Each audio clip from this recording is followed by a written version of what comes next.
Central Minnesota Sports Hub. It's the Morning Sports Desk, presented by Wadena's Pizza Ranch and FunZone Arcade. Available on Apple Podcasts, Spotify, or wherever you get your podcasts, and streaming on YouTube. Powered by Pizza Ranch and FunZone Arcade in Wadena. This is the Morning Sports Desk. I'm CJ Baumgartner, Corey Tackman over there. Another day of high school sports in the books. We're going to talk about a volleyball match last night, a few scores, and where you can go to get the latest in all that is Central Minnesota sports coverage. First of all, Corey, we got to talk about the Pizza Ranch and FunZone Arcade in Wadena. Indeed we do, and we're going to have a big announcement, or we're going to continue the big announcement from the Pizza Ranch. But first, I want to let you know what's happening today at the Pizza Ranch and FunZone Arcade in Wadena. It's Double Points Day and the Big Popper Pizza. Brand new at the Pizza Ranch and FunZone Arcade. Delicious new pizza flavor has hit the buffet, and it is Double Points Day. Get 2 points for every $1 you spend on your Ranch Rewards account or qualifying purchases of up to $100. Check it out, the Big Popper Pizza. And if you're wondering what the popper part is for, well, take a peek. It's the Big Popper. It is cream cheese, peppadew peppers, Italian sausage, jalapenos, honey hot sauce drizzle. Are you kidding me? How good does that sound? Check it out. And while you're doing that, in the buffet in Pizza Ranch, head on over to the FunZone Arcade, where you could win a Nintendo Switch 2 and a 50-inch TV in the ultimate prize giveaway from the Pizza Ranch and FunZone Arcade in Wadena. Here's how you enter. If you're a FunZone Rewards member and you have an account already, you're automatically entered. If you're not a FunZone Rewards member yet, scan the QR code on the Pizza Ranch and FunZone Arcade Facebook page, or it'll be up while you're visiting, and join by the end of the month for your automatic entry. What's up for grabs? The Nintendo Switch 2 and a 50-inch TV. It's the ultimate prize giveaway from the Pizza Ranch and FunZone Arcade in Wadena.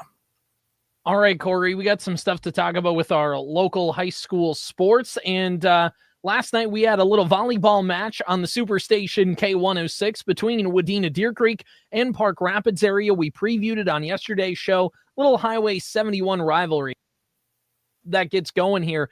And I was doing some digging, kind of just with the rivalry and with some things that had gone on. Did you know that this is only their third time that they've played each other since 2020? So they played each other a few times. There's been a couple years where they haven't necessarily seen each other on their own schedules, but I go even farther back than that, Corey. Did you know that they've only played 6 times since 2015? Oh yeah, it's surprising considering, they used to I suppose the conference change for pretty much since they left the conference, yeah, was the difference, even though they've been in the same section basically the entire time.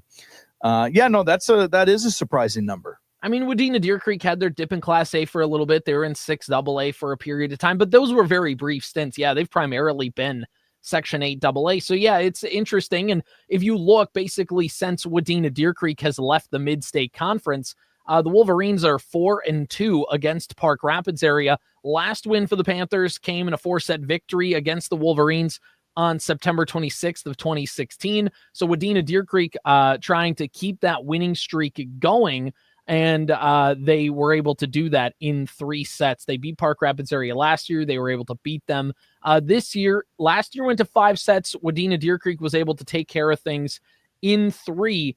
And one of the biggest reasons why is their balanced offensive attack. I thought Wadena Deer Creek did a really nice job finding, scores. Equal opportunity offense is a buzzword. I wouldn't quite say it that way. Their offense runs through Peyton Gravel as it should. But they have Kennedy Ness, who's developed into a really nice hitter. And then they have a sophomore who got a little bit of varsity taste last year, who's kind of trying to make that next step in Celia Rinio. And if you look at the kills on the list, Corey, Kennedy Ness finished with 9, Peyton Gravel finished with 8, and Rinio finished with 7. through the first 3 sets of the game. So overall, like, just a very balanced offensive attack. They're able to get their hitters going. You have a couple kills sprinkled in from Tori Malik. You have a couple kills sprinkled in from Jada Dykhoff. But overall, like, their offense was able to run through 3 hitters, and I think that's just what was able to get them in rhythm throughout that game. And also, I thought what helped Wadena Deer Creek, Corey, was their play at the service line. They were really, really good serving the volleyball. If you want to look at Kennedy Ness, she had 4 service aces. 3 of them came on 1 run to end the second set. So a really good night for her from the service line. You have a couple aces each from Peyton Gravel, Jada Dykhoff, and Avery Lipinski. You also have a service ace from Leah Kircher as well. So a really great night from the service line for Wadena Deer Creek. They got their attack balanced. That's how they want to do things. And on the Park Rapids area side, you know, when a team has a great night from the service line, it typically means you probably didn't have the night you wanted from the serve-receive standpoint. So that's just something that they have a younger team there. They have a few seniors. One of the notable standouts was Macy Jalbert, the senior attacker. She led all scorers with 10 kills throughout the match. And they had a couple other, there was a junior in Anna Rickbeil who had 4. You had Olivia Budson, a sophomore, with a few kills. So, like, they have a couple upperclassmen, but on their varsity roster, they have, 9 combined juniors and seniors. They have 5 freshmen, 1 8th grader. So they're really a team that's starting to bring in some of that youth. There was a freshman in Mackenzie Brady Basso who had a couple kills in the match. Park Rapids area is trying to kind of have those veterans, let them get their time, let them lead. But then also there's a crop of young girls that are coming up that they're kind of looking to get that varsity experience early. And unfortunately, that just means sometimes, trying to serve receive in a varsity match can get a little overwhelming. And at times they just couldn't quite get into their offense on the serve receive. And that ended up biting them. That the first set ended by a score of 25-19. The second score went 25-10. Third set went 25-21. For Wadena Deer Creek now with the victory. They go to 5-4 on the season. They are now 2-2 in Section 8 AA. They are still 1-0 in the Park Region Conference. They play Sabika on Thursday nights. They're going to try and stay perfect in PRC play. They're 1-1 at home, 2-2 in neutral site games, and 2-1 now on the road. For Park Rapids area, they're 0-4 on the campaign, 0-2 in Section 8 AA play. They are 0-1 in Heart of Lakes Conference play, and they're going to host Breckenridge, which is another quality opponent coming up on Thursday. They're 0-2 on their home floor, 0-2 on the road. So that's kind of the breakdown with the game, Corey. Those are some things that I just kind of noticed from my time there. But for Wadena Deer Creek, they've gotten through the first few weeks, new season, new setter, new head coach, a lot of kind of newness in the program, but also a good amount of veterans that are still there to help them win some games. And through the first couple weeks, they're trying to find their footing. So same thing for a Park Rapids area as well, trying to get that youth up and get them experience and things like that. So overall, a night of Section 8 AA volleyball, and then everybody gets ready for their conference opponents tomorrow night. Yeah, Thursday night conference night around the region, and it's probably a good time to remind that we're busy with fall sports coverage all season long, and the coverage goes beyond just what we're doing on the air, but I do want to focus on that part of it first. We do have, looking ahead to tomorrow night, a couple volleyball matches, one out of the Heart of Lakes, one out of the Park Region Conference, and then, of course, football on Friday. And our entire fall broadcast schedule, CJ, is up at WadenaRadio.com. When you get there, when you get to WadenaRadio.com, right at the top of the page, you're going to see like a tab of a bunch of different options. You can see who's currently playing on Superstation K106. But then when you scroll down, you'll see the slider on the main page, and you'll see the SportsCow slider. When you click on that, that is where our broadcast schedule is located, and we're slowly but surely updating things happening around area conferences and with area teams, and updates are continuing to sort of be focused in that direction. But mainly right now, it's our fall broadcast schedule that is up for the next couple of weeks. You can see where we're going to be. Also, when you're on that main page of WadenaRadio.com, if you scroll down a little farther, you'll see a local sports tab, and that is where all of our comprehensive coverage is coming from. Not only games, CJ, that we cover, be it football or volleyball during the week, but we've got cross-country coverage and results.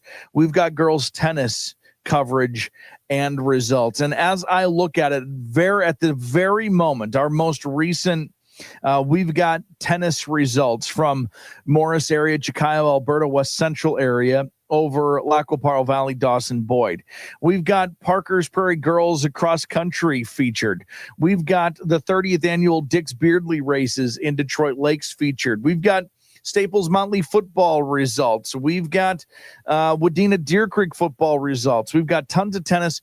It's all there. It's very comprehensive and an uptick from our usual high school sports coverage as the SportsCow continues to build a little momentum, not only on Facebook, but via our website, WDenaRadio.com, and hopefully something else coming down the line here very soon that we can't quite announce yet, but it's fun to think about some of the possible situations that are coming for us via the SportsCow. So we've got a lot of things happening in the world of high school sports, and we're really doing our best to promote our high school kids in central Minnesota, our schools here in central Minnesota, all their successes. And that's what high school sports is all about. And it's our favorite part of each and every single day is being able to chase these things around and find out what the kids are doing. So there's lots available for you. WDenaRadio.com. Click on the SportsCow tab, the local sports section there, and keep yourself updated. I do want to shout out our area coaches who are helping us stay updated with scores and stats and things of that nature. And there's more to come. We've got more to come this week and all fall long. WDenaRadio.com is your place to go. The SportsCow on Facebook and, of course, on YouTube as well. Hubbard Radio Wadena, Morning Sports Desk, SportsCow. We put it all together into one big moo. All right, one last thing, Corey, before we get out of here. This just came across the desk here, courtesy of our buddy Zeke. He was on the show yesterday. You can go back and watch yesterday's episode on YouTube, like Corey said, or you can check it out on wherever you get your podcasts, Apple, Spotify, Amazon, wherever it is. We're there with the Morning Sports Desk. Buster Olney, who is, of course, one of the head baseball writers at ESPN, put an article out talking about managers on the hot seat and who could be potential replacements. This guy's an insider. This is a guy that's not just going to throw names around willy-nilly, Corey. You do need to know that one Twins manager, Rocco Baldelli, is on the list as managers on the hot seat who could be fired. Here is what Buster has to say. It's a little quick 3-paragraph blurb. There's a whole bunch of other teams listed in this. Interestingly enough, they didn't mention Twins executive leadership. They just mentioned manager. So that's another little nugget to stash away. Baldelli had just had his 2026 option picked up in June. Timing that might suggest he's safe for next season, as Twins ownership could simply plow ahead with him at the helm. But a lot has changed with the Twins since that decision was made. Boy, is that an understatement. The team unloaded veterans and salary at the trade deadline, angering fans. Baldelli is concluding his 7th year with the team and could face the same reality that every manager does. If an organization wants to signal change, and the Twins might want to do that after a messy 2025 season, one of the cheapest ways to do that is to fire the manager. Sometime in the next few weeks, Minnesota's ownership will have to make that choice. If the Twins do switch managers, here's what he adds. Then Derek Shelton, a former Twins coach who was the Pirates skipper before he was fired earlier this season, could be among those considered. He was kind of Baldelli's right-hand man for his first few years in Minnesota, along with former Twins hitting coach James Rowson, who I believe was hitting coach in like year 1 of Baldelli or maybe in the Molitor era, and others. But those are kind of the couple names. It kind of feels like, Corey, that, and I know we don't need to delve too much into Twin stuff, but it does kind of feel like no matter how this way goes at this point, that Rocco is probably a dead man walking. Well, there have been some things that have changed. And I mean, you mentioned some of those, right? Like the decision to offload a bunch of people within the roster. But most importantly, if you remember our conversations going back, especially around the trade deadline, was this was a team that had no leadership. And by that, I mean, they didn't have owners, right? This was a group that owners who wanted out. They were trying to sell. They were trying to get out. And even though the bad news came down that they weren't going to sell, the situation changed. The Twins have owners, unfortunately. And the owners that they have don't want to spend any more money than they have to. So this is the thing. That's the thing that makes Rocco's situation. If they didn't know who the owners were going to be, if they were going to hold on to this and try to stretch out the sale and try to find somebody, I would argue that this article from Buster, who is one of the most connected names in all of baseball, would have been wrong. Like, Rocco was absolutely going to be the manager. The Twins now have owners. Right. They have cheap owners, the cheapest borderline. So that makes things a little extra scary here for Rocco. Now, this is important. They are cheap owners and they don't want any turmoil. Like, they want cheap status quo. Right. So if they want to fire somebody, they are going to encourage the people who are in charge of bringing someone in to keep it familiar. It's right. That simple. So those names that they talked about, 100% are the are like, why wouldn't it be those two? I have no reason to doubt that it wouldn't be one of those two names. This is an ownership and an organization that wants cheap, ripple-free waters. Right. And that's exactly what this is. So I would agree that he is now officially at risk to lose his job. It might be the thing that they do to deflect from their ineptitude. I was going to say that. I was kind of waiting to be like, they said it's one of the cheapest ways to show change. And that's true, because managers' salaries compared to player salaries are completely different. And I think it just would be a huge red meat to the fan base, especially because there is a loud portion of the fan base that just does not like Baldelli, but whatever, those same people didn't like Gardenhire, those same people probably didn't like Tom Kelly, like whatever. You're just never going to like the manager. There's a portion of the Vikings fan base that doesn't like Kevin O'Connell. Those people always are going to exist.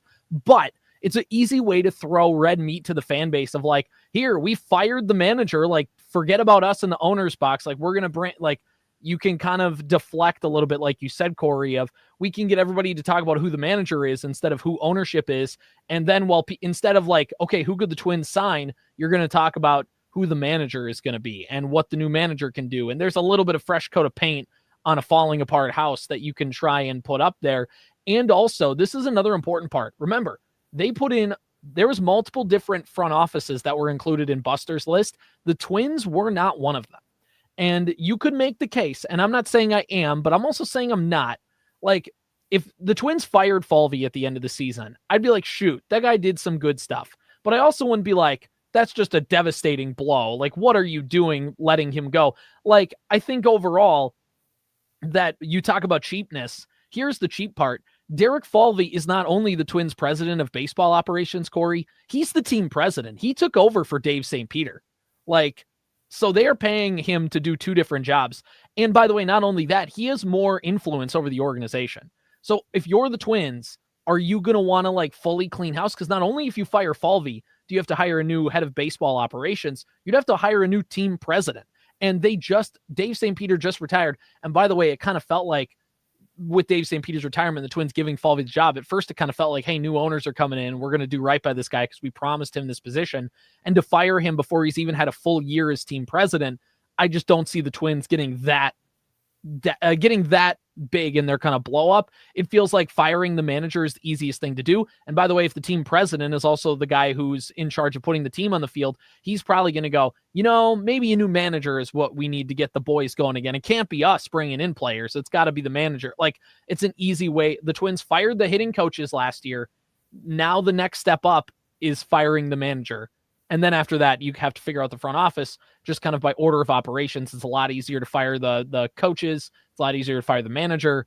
And then before you kind of ring your way up the ladder to the front office and things like that. But that, again, firing and this isn't, again, to say, I think we both agree that like Rocco has his downsides. Rocco has his upsides. He's overall like fine. And I don't mean that glowingly. I don't mean that, trying to tear him down. I just mean he's been fine in the sense of like he is a guy that fits a manager. He is totally capable, and I would like to probably issue a public service to the Polad family. We don't know if Rocco Baldelli is a good manager. We don't know if he's a bad manager. To use CJ's words, he's probably fine. Here's what we do know and what you need to know. None of us are forgetting how badly you're messing this up. Right. This will not distract from your ineptitude. Like, it might be, some of this might be Rocco's fault. Some of it might not be Rocco's fault. What we do know is that you never gave Rocco the chance to prove if he could do it or not. It's as simple as that. If he's the manager or not, it doesn't matter to me. There's not a single person who is going to forget about your ineptitude in ownership. It's awful, and it's your fault, no one else's. There's no other way to end the show other than that. So there's a whole rabbit hole you could go down with talking about Rocco Baldelli and who should replace him and things like that. We'll cross that bridge when we get to it, but that ESPN just doesn't put that out for no reason. Buster only doesn't put that out for no reason.